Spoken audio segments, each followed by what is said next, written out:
මම ඉවසුව ඇති දැන්. I have had enough now. I have had enough now. මම ඉවසුව ඇති දැන්. මට ඔයාගේ බොරු දැන් අහලා ඇති වෙලා තියෙන්නේ. මට ඔයාගේ බොරු අහලා තිත්ත වෙලා තියෙන්නේ. I'm sick of listening to your lies. I'm tired of listening to your lies.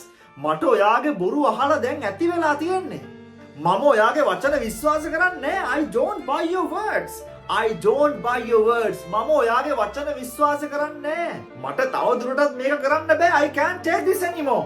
I can't take this anymore. මට මේක තව දුරටත් කරන්න බෑ. I can't take this anymore. මම දුකෙන් ඉන්නේ. මම දුකෙන් ඉන්නේ. I'm feeling blue. I'm feeling blue. මම දුකෙන් ඉන්නේ. I'm feeling blue. මොන කාලකන්ණි ජීවිතයක්ද මම මේ ගෙවන්නේ? What a miserable life I'm going through. මොන කාලකන්ණි ජීවිතයක්ද මම මේ ගත කරන්නේ? What a miserable life I'm living. Did I look serious? මම නිකන් සිරා වගේද කිව්වේ? නෑ මම ඒ කරේ පුංචි සංවාදයක කොටසක්. දැන් බලන්න ඔයා කොච්චර ඉංග්‍රීසි පන්ති ගියාද? කොච්චර ග්‍රැමර් ඉගෙන ගත්තද? ඔයාට මම ඒ කියපු වාක්‍ය වලින් එකක් හරි හදාගන්න පුළුවන් වුණාද?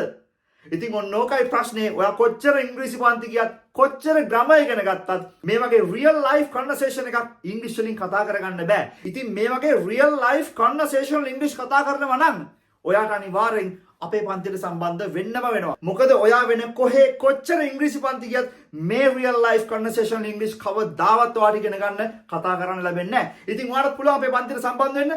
මේ ඩිස්ප්ලේ නම්බර් එකට දාන්න WhatsApp message එකක් conversational english කියලා. එතකොට ඔයාලා පුළුවන් අපේ පන්තියට සම්බන්ධ වෙලා මේ වගේ real life conversations එදිනදා ඔයාට කතා කරන්න අවශ්‍යම වෙන ඉංග්‍රීසි ලස්සනට කතා කරන්න. එහෙනම් අපි පන්තියට හමු guys. I'm English Tera from England. Cheers mate.